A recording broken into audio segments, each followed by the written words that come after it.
Welcome. नमस्कार। स्वागत है आप सभी का अपने YouTube चैनल एग्जाम मस्ती पर।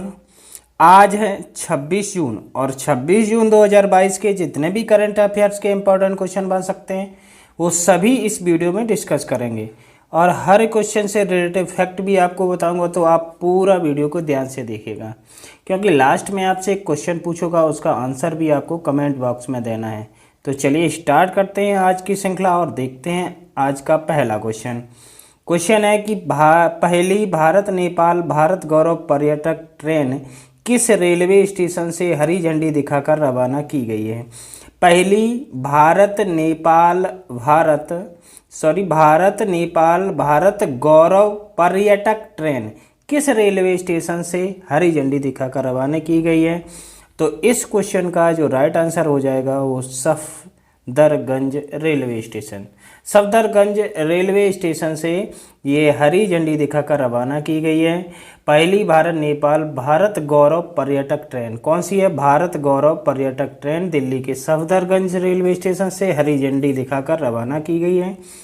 इस ट्रेन में 500 भारतीय पर्यटक सवार हैं और ये नेपाल के जनकपुर धाम स्टेशन पर 23 जून को पहुंच गई है।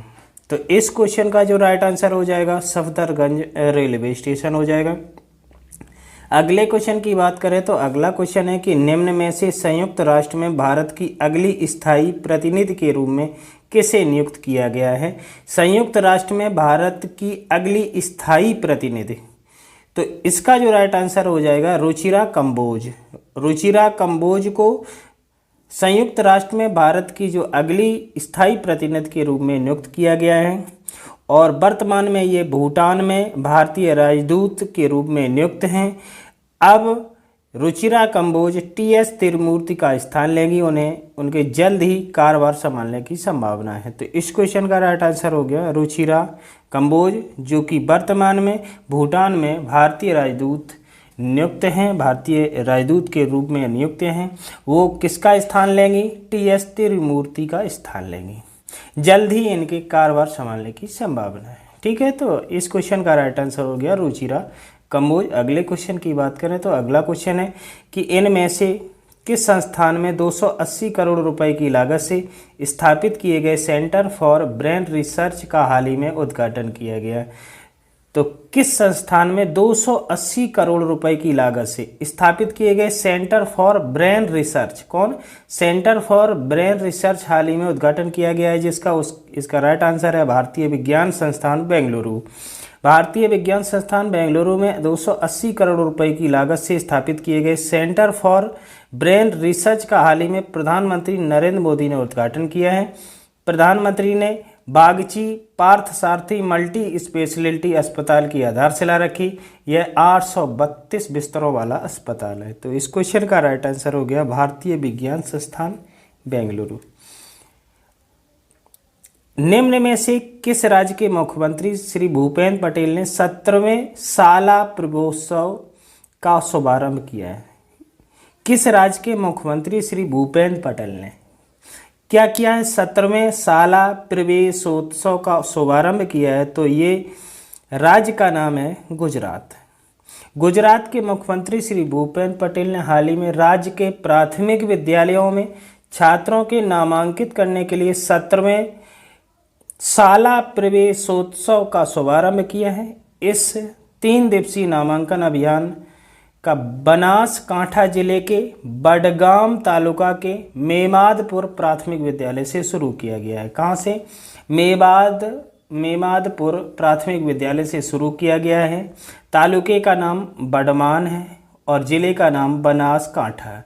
बनासकांठा जिले के बडमान तालुका के मेमादपुर प्राथमिक विद्यालय से शुरू किया गया है। क्या? साला प्रवेशोत्सव। ठीक है, किसने किया? गुजरात के मुख्यमंत्री श्री भूपेंद्र पटेल जी ने। ठीक है, तो इस क्वेश्चन का राइट आंसर हो गया गुजरात। अगला क्वेश्चन कि निम्न में से कौन सा हवाई अड्डा पूरी तरह से हाइड्रो और सौर ऊर्जा से चलने वाला भारत का पहला हवाई अड्डा बन गया है? भारत का पहला हवाई अड्डा जो कि पूरी तरह से हाइड्रो और सौर ऊर्जा से चलने वाला बन गया है। तो इस क्वेश्चन का राइट आंसर हो जाएगा दिल्ली अंतर्राष्ट्रीय हवाई अड्डा। क्या हो जाएगा? दिल्ली अंतर्राष्ट्रीय हवाई अड्डा। दिल्ली का इंदिरा गांधी अंतर्राष्ट्रीय हवाई अड्डा इस महीने से पूरी तरह से हाइड्रो और सौर ऊर्जा से चलने वाला भारत का पहला हवाई अड्डा बन गया है। यह कदम साल 2030 तक net zero carbon emission airport के लक्ष्य को हासिल करने के हवाई अड्डे के लक्ष्य का हिस्सा है। तो इस क्वेश्चन का राइट आंसर क्या हो गया? दिल्ली अंतर्राष्ट्रीय हवाई अड्डा, जो कि पूरी तरह से हाइड्रो और सौर ऊर्जा से चलने वाला भारत का पहला हवाई अड्डा बन चुका है। ठीक है, तो अगला क्वेश्चन है कि हाल ही में किस केंद्रीय मंत्री ने यूरोपीय लोगों के बीच आम के प्रति जागरूकता बढ़ाने के लिए बेल्जियम में मैंगो फेस्टिवल का आयोजन किया है? तो इस क्वेश्चन का राइट आंसर हो जाएगा पीयूष गोयल। भारतीय केंद्रीय वाणिज्य और उद्योग मंत्री पीयूष गोयल जी ने हाल ही में यूरोप में भारतीय आमों के मार्केट स्थापित करने और यूरोपीय लोगों के बीच आम के प्रति जागरूकता बढ़ाने के लिए बेल्जियम में मैंगो फेस्टिवल का आयोजन किया है। भारत शेष विश्व में आमों का एक बड़ा आपूर्ति करता है। तो इस क्वेश्चन का राइट आंसर है पीयूष गोयल, जिन्होंने यूरोपीय लोगों के बीच आम के प्रति जागरूकता बढ़ाने के लिए बेल्जियम में मैंगो फेस्टिवल का आयोजन किया है हाल ही में। ठीक है, अगले क्वेश्चन की बात करें तो अगला क्वेश्चन है कि निम्न में से किस देश ने हाल ही में GSAT-24 उपग्रह को फ्रेंच रॉकेट से लॉन्च किया है? किसको? GSAT-24 को।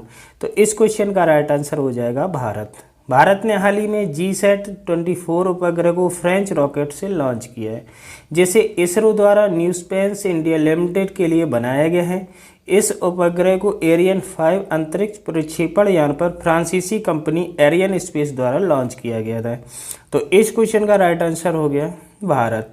ठीक है, अगला क्वेश्चन कि किस मंत्री ने बाजरा पर राष्ट्रीय सम्मेलन का उद्घाटन किया है? तो इन मंत्री का नाम है प्रहलाद सिंह पटेल। क्या हो जाएगा? प्रहलाद सिंह पटेल। केंद्रीय खाद्य प्रसंस्करण उद्योग राज्य मंत्री प्रहलाद सिंह पटेल ने बाजरा पर राष्ट्रीय सम्मेलन का उद्घाटन किया। नई दिल्ली में आयोजित सम्मेलन की थीम क्या है?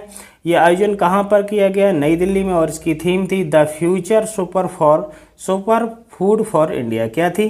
The future super food for India, जिसका आयोजन खाद्य प्रसंस्करण उद्योग मंत्रालय के सहयोग से उद्योग निकाय एसोचैम द्वारा किया गया।